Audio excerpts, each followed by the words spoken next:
technologies. We have people of Sony with us, Dave Hedley and Felip Garcia. We will hear about the latest innovations and revolutions, including small changes with big impact, such as instant access to content while it is being acquired. We should definitely trust David Hedley because of his 35 years in the business, but we should equally trust Felip Garcia because he specializes in finding ways to increase efficiency so storytellers, as it says, can do what they do best using the best technology available. Gentlemen, please. Thank you. Good afternoon. My name is Dave Hedley. I'm responsible for the products that we're going to demonstrate to you later. What we want to talk about is connected journalism and how to get content back to your site and with your other journalists as soon as possible.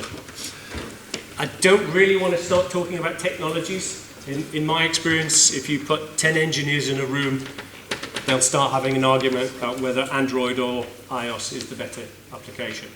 What we actually want is people who use the systems in the room and saying, I have a problem. If you do that, what you end up with is solutions to that problem. So I'm going to change the name of this to, it's nice, but actually what I really want is one of these. So what Felip and I are going to do today is go through some of the technologies that other businesses are using to drive their business and how we're adapting those technologies and using them to get news material to your consumer faster. And that's the bottom line. More accurate, faster, and more reliable, trusted. I'll do a little bit of presentation, and then Felip will demonstrate the tool set that we've implemented. The core technologies that people use in their business today are driving significant change in the whole environment that we are dealing with, you are dealing with, and we're dealing with. For the first time, video on demand revenues exceeded pay TV revenues this year. What's really interesting is the technologies that these companies are using in order to achieve that. Netflix, Prime Video, it's cloud, it's wireless, it's network, it's compute technology. It's not what we would classically call broadcast technology, but they are outperforming broadcasters in terms of performance significantly. What's also really interesting is if you were asked as an organization to grow your output by 24% over a year, what would you do? The ability of these technologies to scale rapidly and dynamically is extremely important in this market. And we're going to show how we use those technologies in the news environment. Also, a significant amount of this content now is being displayed on consumer devices, where a lot of technology innovation is happening, and on networks, on mobile devices. So there's a huge amount of innovation in technology, in mobile and connectivity.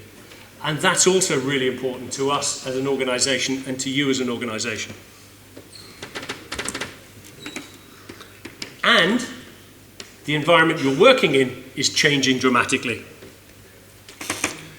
A huge amount of content is now being viewed on mobile devices while people are watching television.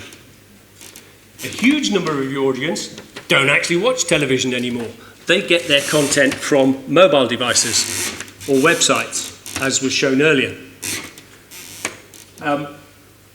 And a huge growth in the amount of content that's being shown on smartphones. So again, the technology, the consumer technology, is driving the way consumers are accessing content, but it also needs to drive the way that we publish content. So it comes back to the, yeah, really nice, but what I actually want to do is tell a story. What you're actually about is getting the most emotional, competitive story out there as fast as you possibly can. And we've been doing that for years, much longer than I've been in the industry. But it's also about using the technology to get the emotion of the story across. Technology doesn't really, it's an enabler. What actually you guys do with it and your journalists do with it is turn a story and get your consumers wanting to read that story. We really love this picture. It's really quite scary. A lot of people see this as this is where the industry is going. I see this as there's actually only one person emotionally connected and engaged with whatever's going on. Yeah. The old lady. The old lady. It's a bit worrying that she's an old lady. I would be much happier if it was the 25-year-old. But everybody else is engaging through their technology. And they might not even be engaging. She's the only one that's actually sitting there, standing there going, I want to watch this. I want to get that. This is what your journalists have to do. They have to take the technology out of the picture and get the emotion and the engagement through to that old lady and, frankly, everybody else in that picture. So, from our perspective,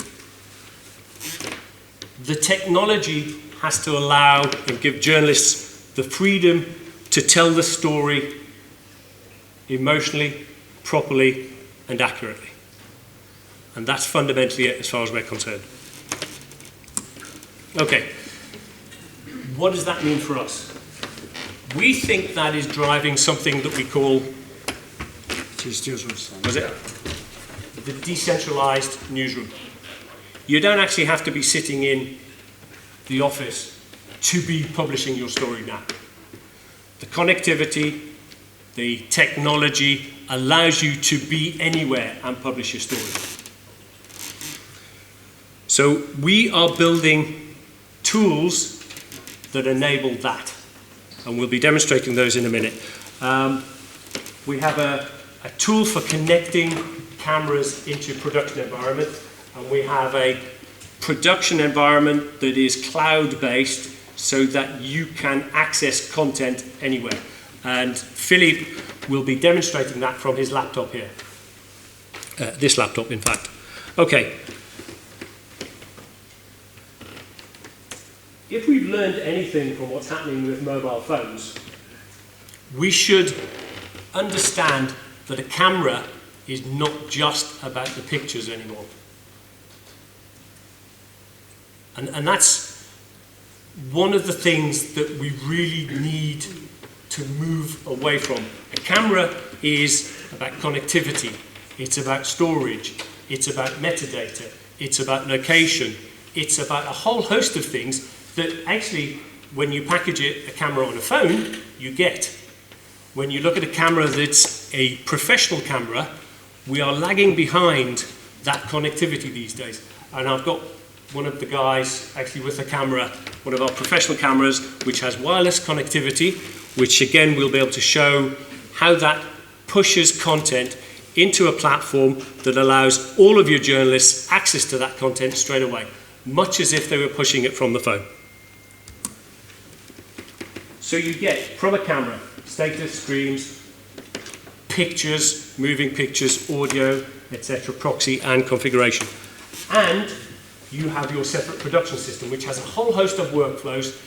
And even though everybody does the same thing, everybody has a completely different workflow and completely different integrations. So this is a representative picture of the sort of workflows that people have. But what we really want is to bring the camera connected in as part of that workflow. So actually, depending what the camera is telling you, depends where it fits in the workflow. So the idea from our platform is that your camera becomes a connected device that can be accessed directly from your production system when you need it to. And again, Felip will be able to show that. Okay, so fundamentally, the decentralization of the newsrooms, the ability to access publish your content into a collaborative environment immediately and then access it immediately as well. What we're showing. The orange bits are the bits of equipment that we've got on site here. There's a professional camera, a mobile phone and a laptop.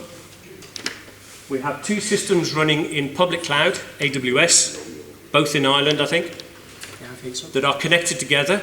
So through the API you can control the connection toolset with the production toolset. We also have colleagues around Europe with additional cameras publishing into the platform and the ability to access this content from wherever they are. And again, we're using a wireless connectivity here in order to be able to access that content. Basically, I think now we just let Felip demonstrate it. Any questions before we move on? Yeah? Yeah, now, real time, running. Thank you. Okay, so as Dave was saying, the two things that I'm going to show you is XDCAM is one of our service models that they're running in AWS. And XDCAM, what is good of, is to connect all those cameras. So all our cameras now are enabled in order to be able to be connected into a service, called XDCAM in this case. And then you can register those cameras into the service. And that gives you direct access to the cameras. So you can see in here that we have a camera in Serbia, which is Ljufan is over there using it. It's an XDCAM camera. It's an XDCAM camera, as you know, a Z280, if there's anybody here that understands about cameras more than me at least. There is my phone here, for example, which you will see in a second that it will be enabled. Disable. Just a second. Let me refresh that. Okay, it's enabled. So my phone over there. We have also a camera in Prague at the moment, which is a professional camera, and my colleague in Czech Republic as well. For the moment, his phone is off. Okay, so all those cameras are able to send files, and those cameras are able to stream as well. So we could be doing a live streaming, something that we're not demonstrating today. What's interesting is that if the cameras have, in this case, is the phones, they have GPS enabled. Obviously, a camera over there, we cannot see the location because we are inside at the moment. But we can see that actually that's my phone, and I'm actually connected, and I know where I am. And then my colleague, which his telephone is offline at the moment, is registered in our service. We cannot see where it is. What is really important here is that we are actually mixing what is a prosumer device that everybody has and a professional device, as, for example, Ljufan has in his hands. And we can start creating pictures. And I mean, Ljufan, by all means, if you want to just create pictures and stuff like that. But I could start creating pictures because the action can happen anytime. And just by every single time my cameraman is recording, is pressing the start and the end button, that content is sent automatically into my production system. So that content becomes available practically instantly. I mean, again, we are in a wireless connection here. You could see here already some shots that Ljufan has been creating whilst I was talking. All that is already available. Your production people could already be using this content. Of course, I'm not demonstrating here how we are connected into a planning system because obviously all the metadata can be already pre-filled for you. The camera, we are able to send, for example, the story and the metadata to the camera directly. By knowing the locations of the cameras, you could be managing the resourcing to that story to the camera that is closer to the action. So it's enabling you. We're going very quickly to a very complex system here, but just for you to understand that technology doesn't have to be a burden anymore in order for you to actually get access to your content. Let me just ask a question. Sure. So basically, we can get rid of editing on the spot, like the crew that is following demonstrations can just file this file to the newsroom. Exactly. And somebody else could... Yeah. So Yeah, it gives you the choice Yeah. to do I mean, Yeah. if journalist is busy collecting statements and reporting, somebody else in the newsroom could make a package of what has been filed. This is very good question, because this is what we're going to be doing now. So at the moment, what I'm doing is I'm showing you where the content is being published into the cloud, but nobody wants to have to run to different GUIs. Nobody likes really to jump from one place to another. So how does it look when all that things that Dave was saying, where all those pieces of a camera, which is not a box that produces images anymore, produces much more than that, how does it look in your content production system? So then what we have is, we have something called Media Backbone Hive. Media Backbone Hive is our news production system who could be deployed in different places. In this case, it's a public cloud, it could be in a data center, it could be in a premise, doesn't matter, okay? So Media Backbone Hive that I'm accessing here in AWS has, as you can see, all those pictures that we've been talking about, all those things that Dufan has been doing and the ones that I've been doing with my phone, they're already here. I can have access to those pictures instantly. And we are having access, I mean, let's be clear, at the moment, into the low bitrate files. So we used to call something proxy, and we're not using that terminology anymore, because proxy is a lower resolution of a high resolution that was used because the higher resolution was too big, was too really difficult to manage. Nowadays it's a low bitrate or high bitrate. The low bitrate could be the same resolution as your high bitrate. So you could be talking about a proxy file, or what is called as a proxy file, of HD quality, 2K quality, doesn't matter. In reality, this is good enough to be sent to social, for example. You don't have to wait for the camera to be back into base. You could get access, whilst Dufan is still, our colleague is still editing, is still shooting, you could get access to that interview. You could get access already to the content.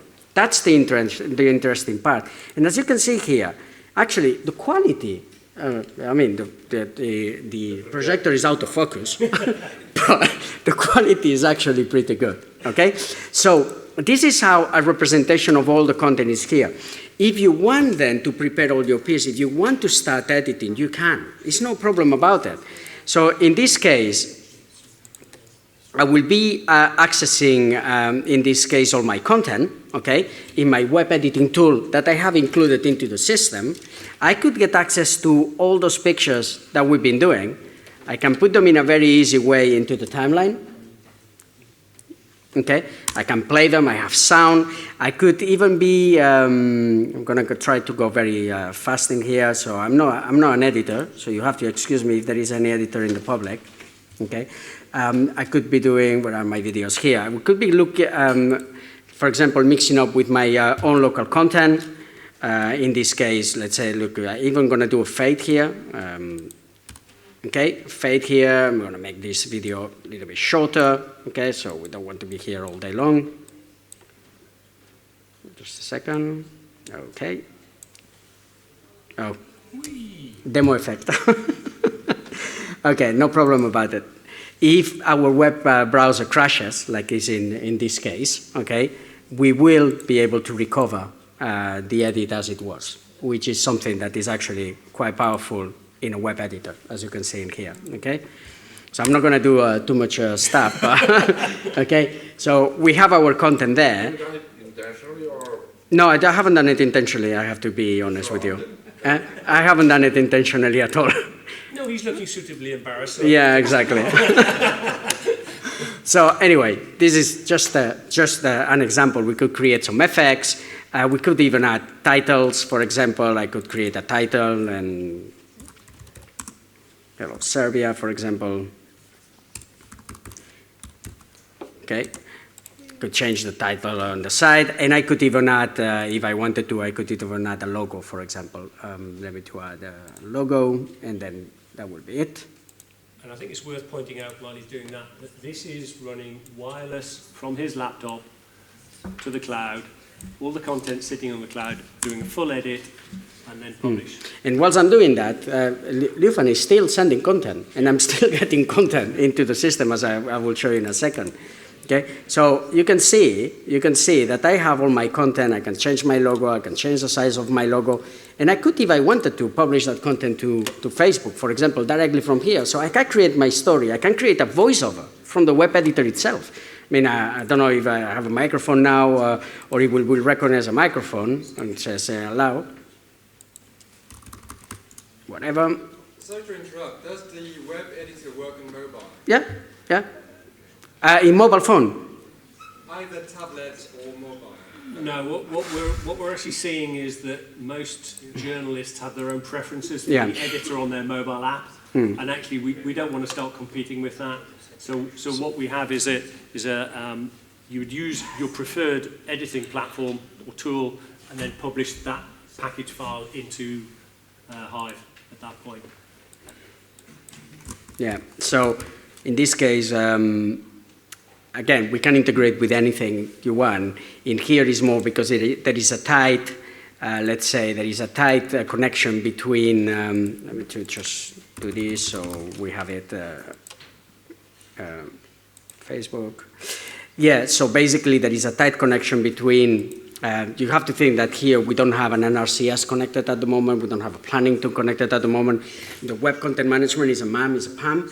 Is connected to the web editor, so it's still HTML5. It still can be done, but the experience, the user experience for a journalist, in order to do a piece on a timeline with this tool on a tablet, finger-based, is not a good user experience.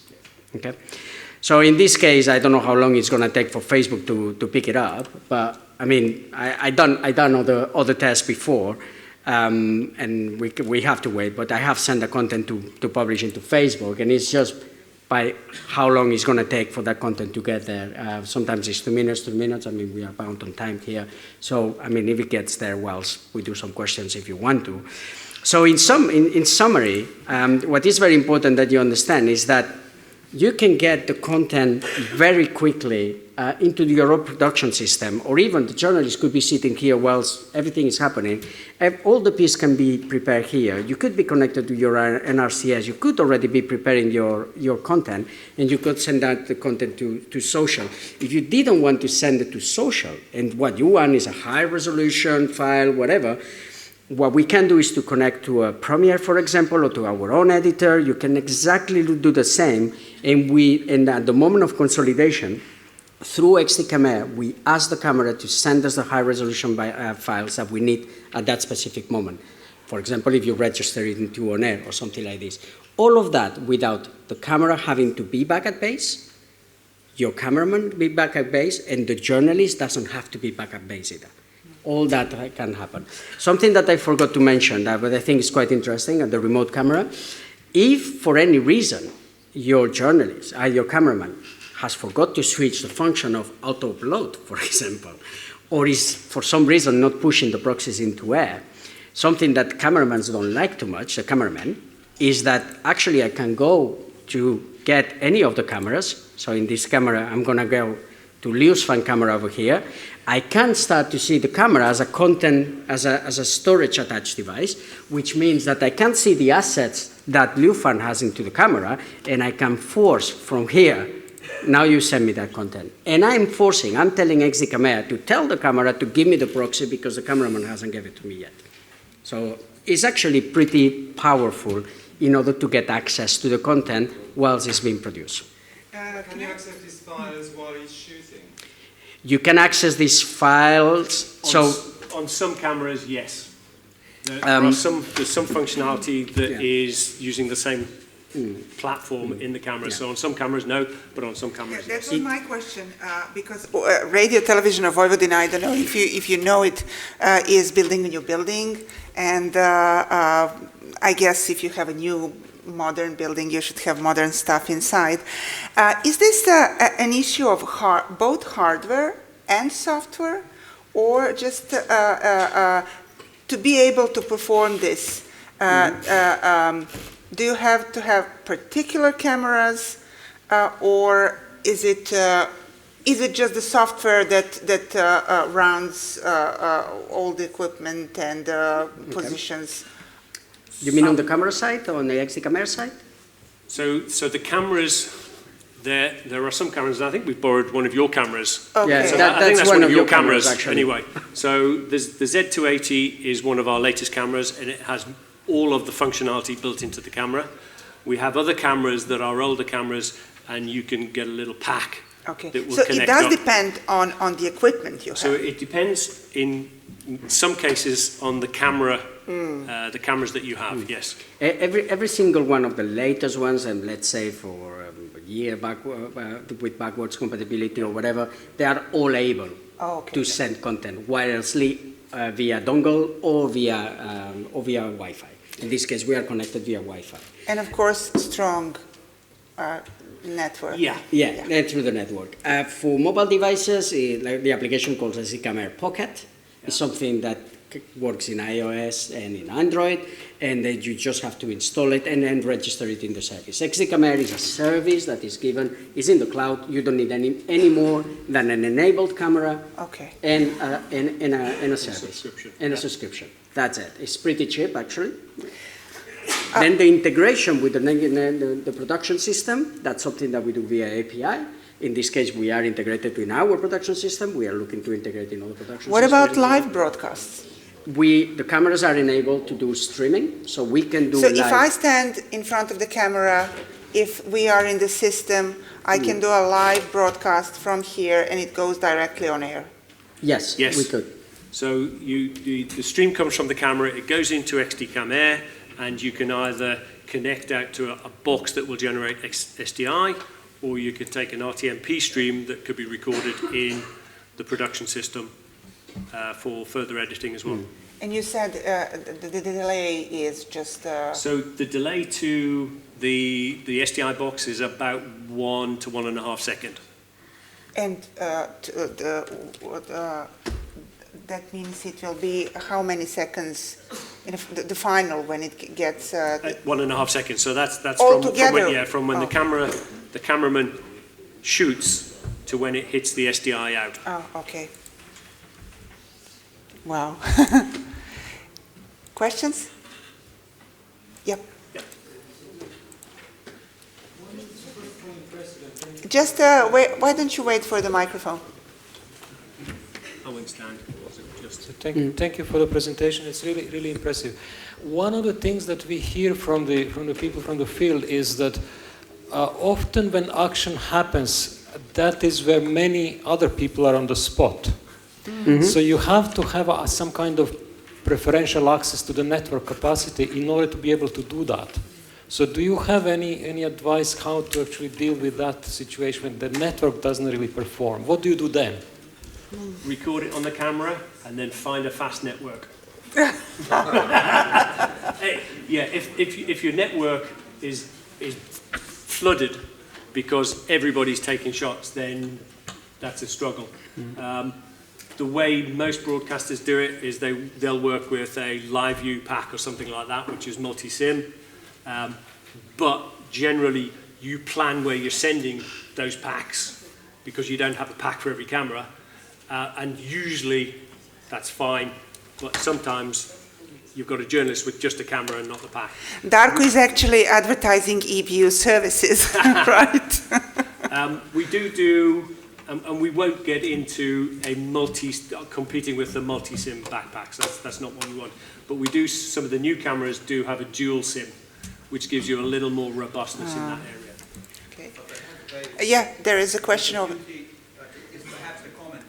Yeah, but maybe anyway you should wait for the microphone so that it's all right. Everybody He's one of ours. Okay. Just a comment to add. Perhaps to overcome the situation, there is a workaround. This is a beauty of a proxy, which camera creates, which is a much smaller file which can be uploaded rather than streamed, and in the situations where the network is clogged. When it is clogged for everyone, not only for operators using our equipment or EBU equipment or whichever. Then, journalists can go around the corner and find some other spot where from in a couple of seconds he can upload his material for the people in the station to be able to use it. Yeah. Are there more questions? Yep.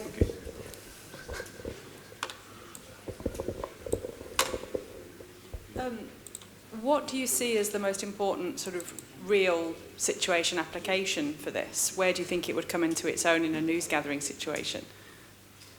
The platform or the This particular system of being able to have multiple sources and multiple cameras? So fundamentally, what we see at the moment is, especially if you want to do live streaming, a lot of customers are moving towards the live streaming interview in their main production. You do generally put a live view pack or something like that with the camera. Or if we use yeah, but you have to plan that resource because that's a limited resource. So you plan where that resource goes. And if you have something that just happens where those resources aren't, then you can just use the wireless streaming for the camera from any of the cameras. So wherever you have a camera, you can stream from. It's not as robust as a live view pack, but you do get live streams from the camera. I might be being really dim here, and I probably am. I understand you can live stream from anything. I can live stream from my mobile. What I'm trying to get my head around is where this would give you an advantage of using multiple sources. Because that seems to be what this is about. Putting together, you said you can put together cameras and mobiles. It gives you access through the single user interface to all of the cameras in the platform. Yeah, that's it. Here it becomes much more interesting when you actually have your planning. Your planning and your NRCS connected to all of this. Because the chief editor or the editorial team will prepare the stories for the journalists.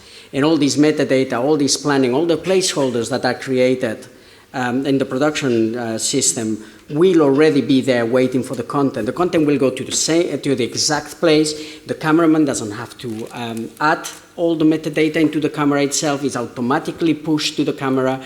You could do things like, for example, even intercommunication between your production system and your camera via audio, or you could be sending a configuration file because with the correct settings or color settings and audio settings.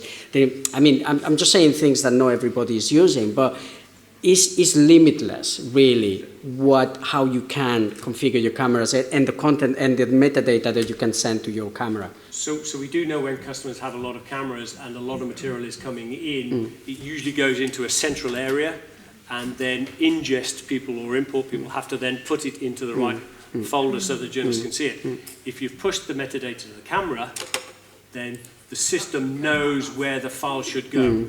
So it puts it straight into the right place. The journalists know it's arrived, so they're not having to go and hunt for it. Yeah. We have some integration with planning tools, for example, which thanks to the API, we will know where is every single camera, where is every single crew, and the whole planning is done based on location.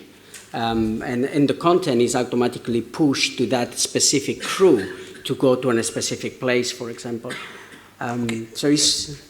There is a question. What are the advantages or maybe the plus and cons of your model with regard to compare to AV West, for example, or LiveView? We don't compete with LiveView. We work very closely with them. We see that most customers have, if they've got 20 cameras, they'll maybe have 2 or 3 LiveView packs. If they've got 200 cameras, they maybe have 10 LiveView packs. Just from a pricing and cost perspective. And because that's a limited resource, you plan where you're going to put it. In your editorial meeting in the morning, you say these packs are going to go to these places. So you are planning, hoping that's where the story is going to be, and that's where you're going to need to use the LiveView. With this technology, all of your other cameras can be used for streaming as well. So if something happens in a place where you hadn't planned your main LiveView packs to be, then you can use these cameras to do that. But we work with, we're not competing with. We're not competing. Yeah. It's 4G. Whenever 5G comes, then we'll talk about it again. You can ask me again. Thank you very much. You're very welcome. Okay, thank you. Thank you.